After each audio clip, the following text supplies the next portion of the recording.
आज हम लोग देखते हैं कारक के बारे में। कारक किसे कहते हैं, कितने प्रकार के होते हैं, देखते हैं। कारक का परिभाषा है कि जो शब्द किसी शब्द से क्रिया का संबंध बताता है अथवा जो शब्द क्रिया को संज्ञा या सर्वनाम से जुड़ता है उसी को कारक कहते हैं। कोई शब्द होगा जो क्रिया का संबंध बताता होगा कि इसका संबंध इससे है, उसका संबंध उससे है, उसी को कारक कहते हैं। अब देखते हैं कारक के प्रकार। 8 प्रकार होते हैं। कितने प्रकार के? 8 प्रकार के। पहला है कर्ता। इसका चिन्ह है ने। कर्ता ने पहचान है कि क्रिया को करने वाला, क्रिया का मतलब किसी काम को करने वाला, उसी को कर्ता कहते हैं। किसी काम को करने वाला को क्या कहेंगे? कर्ता। इसका चिन्ह है ने। कर्म को, कारक क्या है? कर्म, और इसका चिन्ह है को। कर्म को, क्रिया का प्रभाव जिस पर पड़े। कहने का मतलब है कि जो काम करेगा कर्ता, उसका प्रभाव जिस पर पड़ेगा, जिस चीज पर पड़ेगा, उसी को कर्म कहते हैं। करण, इसका चिन्ह है कि करण से द्वारा, मतलब इसके द्वारा, किस चीज के द्वारा? करण से क्रिया हो, मतलब किसी चीज के द्वारा किया जाए। संप्रदान के लिए, संप्रदान का चिन्ह क्या है? के लिए। इसका पहचान है कि जिस उद्देश्य के लिए क्रिया हो, किसी के लिए कोई काम किया जाए, जिस उद्देश्य के लिए क्रिया हो, किसी दूसरे के लिए कुछ किया जाए, उसी को क्या कहते हैं? संप्रदान। अपादान, अपादान का चिन्ह है से अलग। यहां पर भी एक से है, करण से। यह है द्वारा के लिए और ये अलग करने के लिए है। अपादान से अलग, ये अलग होता है। इसका पहचान है कि अलग होने का बोध हो। जैसे देखेंगे पेड़ से पत्ते गिरते हैं, वहाँ से अलग हो गया। राम छत से गिर गया, ये भी अलग हो गया। सीता बनारस से आई, ये भी अलग होने का काम हुआ। ये सब किसके? अपादान। संबंध, का के की रा रे री, ये संबंध बताया, ठीक है। का के की, राम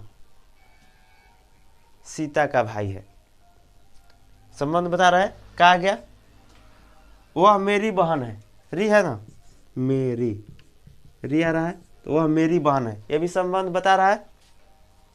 अगला है अधिकरण। अधिकरण में पर, क्रिया के स्थान का बोध हो। में पर कर रहा है इसका चिन्ह, क्रिया के स्थान का बोध हो, मतलब टेबल पर स्थान का बोध रहा है। पेन किस पर है? टेबल पर। अलमारी में किताब है, में मतलब वो भी जगह, कोई स्थान पर है। तो अलमारी में, इसका एग्जाम्पल हो जाएगा कि टेबल पर किताब है, अलमारी में किताब है। संबोधन, हे ओ अरे अजी, ये जिसे पुकारा जाए, हे ओ अरे कह के पुकारा जाता है। हे भगवान आदमी बोलते हैं ना, तो ये सब जिससे पुकारा जाए उसको संबोधन कहते हैं। इसका है कि हे ओ अरे। अब ये समझ लिए कारक। अब समझेंगे सबका डिफिनेशन, परिभाषा समझेंगे। कर्ता, कर्म, करण, संप्रदान, अपादान, संबंध, अधिकरण, संबोधन, सबका अलग अलग देखते हैं, परिभाषा समझते हैं। देखते हैं कर्ता कारक के बारे में। कर्ता कारक परिभाषा है कि जिस रूप से क्रिया के करने का बोध हो उसे कर्ता कारक कहते हैं। जैसे में कि राम ने रावण को मारा, तो इसमें राम क्या है? राम करता है, मारने का काम कर रहा है। राम मारने का काम कर रहा है, किसको? रावण को। तो मार रहा है ना, तो किसका उदाहरण है? कर्ता कारक का। दूसरा का है कर्म। क्रिया के कार्य का फल जिस पर पड़ता है उसे कर्म कारक कहते हैं। कर्म कारक का परिभाषा है कि क्रिया के कार्य जो होगा उसका फल जिस पर पड़ेगा उसको कर्म कारक कहते हैं। जैसे में है कि मोहन सांप को मारा। मोहन तो करता हुआ, सांप को मारा। किसको मारा? सांप को मारा। फल किस पर पड़ रहा है? सांप पर पड़ रहा है ना। तो इसका उदाहरण हुआ कर्म का।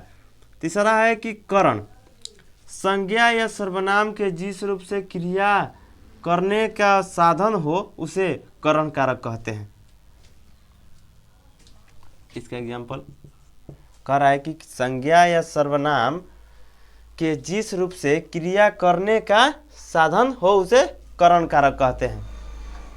इसका चिन्ह था करण से। इसका उदाहरण हो जाएगा कि सीता साइकिल से आई। इसका उदाहरण हो जाएगा कि सीता साइकिल से आई।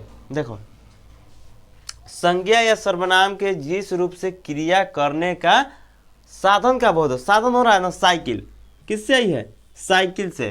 कौन? सीता। उसी को करण कारक कहते हैं। 4 नंबर है संप्रदान, कर्ता जिसके लिए कुछ कार्य करे उसे संप्रदान कारक कहते हैं। संप्रदान कारक का परिभाषा है कि कर्ता जिसके लिए कुछ करे उसको संप्रदान कारक कहते हैं। कर्ता जिसके लिए कुछ करे उसको संप्रदान कारक कहते हैं। जैसे में है कि गरीबों को खाना दो, गरीबों को खाना दो, कोई दे रहा होगा, कर्ता होगा देने वाला, तो गरीबों के लिए कुछ कर रहा है, कौन सा कारक है? संप्रदान कारक। अपादान समझते हैं। संज्ञा के जिस रूप से किसी वस्तु का अलग होने का बोध हो उसे अपादान कहते हैं। संज्ञा के जिस रूप से किसी चीज को अलगाव का बोध हो, मतलब अलग होने का बोध हो, उसे अपादान कारक कहते हैं। जैसे में कि बच्चा छत से गिरा, जब तक बच्चा छत पर है उस संबंध बता रहा है। छत से गिरा, छत से क्या हो रहा है? अलग हो रहा है, हो रहा है। सीता बनारस से आई, पेड़ से पत्ते गिरते हैं, ये सब किसका उदाहरण है? अपादान का, अलग हो रहा है सबसे। संबंध, संबंध है कि शब्द के जिस रूप से किसी वस्तु व्यक्ति के संबंध प्रकट हो उसे संबंध कारक कहते हैं। कह रहा है कि शब्द के जिस रूप से वस्तु व्यक्ति का संबंध हो उसे संबंध कारक कहते हैं। जैसे में है यह कमला की गाय है, इसका हम लोग चिन्ह देखे थे ना, का के की रा रे री था, तो यह कमला की गाय है, संबंध बताया जा रहा है। गाय किसकी है? कमला की। वह सीता की बहन है, वह गीता की बहन है, राम श्याम का भाई है, ये सब संबंध बता रहा है। अगला है अधिकरण। अधिकरण है कि शब्द के जिस रूप से क्रिया के आधार का बोध हो उसे अधिकरण कहते हैं। क्या कह रहा है कि शब्द के जिस रूप से क्रिया का आधार का बोध हो उसे अधिकरण कारक कहते हैं। जैसे उदाहरण है कि कमरे में टीवी है, इसका चिन्ह था में पर, अधिकरण का चिन्ह था क्या? में पर। करे कमरे में टीवी है, मतलब कमरे में अंदर टीवी है। टेबल पर किताब है, टेबल पर कलम है, छत पर कोई है, ये क्या है? में पर, मतलब अंदर, अलमारी में हो जा रहा है, और टेबल पर ऊपर, यानी क्या बता रहा है? आधार बता रहा है उसका। अब देखते हैं हम लोग, एक और है 8 नंबर संबोधन, उसका देखते हैं संबोधन कारक। संबोधन कारक का है कि जिससे किसी को बुलाने का भाव हो उसे संबोधन कारक कहते हैं। जिससे किसी को बुलाने का भाव हो उसे संबोधन कारक कहते हैं। था ना हे ओ अरे, इसका पहचान था ना चिन्ह, हे ओ अरे है। हे गोपाल यहाँ आओ, मतलब कुछ डिसिप्लिन आदर के साथ बुलाया जा रहा है, उसको कौन? संबोधन कारक कहते हैं। ये मेरा क्लास समझ में आ गया। अगर वीडियो पसंद आया होगा तो लाइक कीजिए, सब्सक्राइब कीजिए और ज़्यादा से ज़्यादा शेयर कीजिए ताकि एग्ज़ाम की तैयारी अच्छी तरह से हो सके।